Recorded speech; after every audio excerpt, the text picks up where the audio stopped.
নমস্কার বন্ধুরা, সবাই কেমন আছেন? আশা করি ভালো আছেন। আমরাও ভালো আছি। আমি তারাপীঠে গেছিলাম। তারাপীঠ থেকে একটা সাইডে একটা গ্রাম আছে আটলা বলে, ওখানে গেছিলাম। তা ওই গ্রামটা এত সুন্দর, সবুজ, বর্ষার সময় তো এখন সবুজে ভরে গেছে মাঠটা একদম। আর গরুগুলোও কী সুন্দর চড়ে চড়ে ঘাস খাচ্ছে, নতুন ঘাস পেয়েছে। তা ওখানে একটা ওয়াটার পার্কে গেছিলাম আমার ছেলেকে নিয়ে। তা তার কিছু টুকরো টুকরো ভিডিও আপনাদের সামনে আমি তুলে ধরবো। দেখুন, আপনাদের ভালোই লাগবে। যখন তারাপীঠে যাবেন আপনারা ওই ওয়াটার পার্কে একটু যাবেন।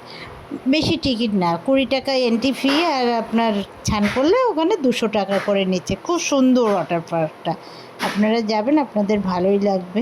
দেখুন, তার কিছু ভিডিও ছোট ছোট আমি ছাড়ছি আপনাদের কাছে। ভালো লাগলে একটা লাইক, কমেন্ট, শেয়ার করে দেবেন, আর একটা সাবস্ক্রাইবার করে দেবেন।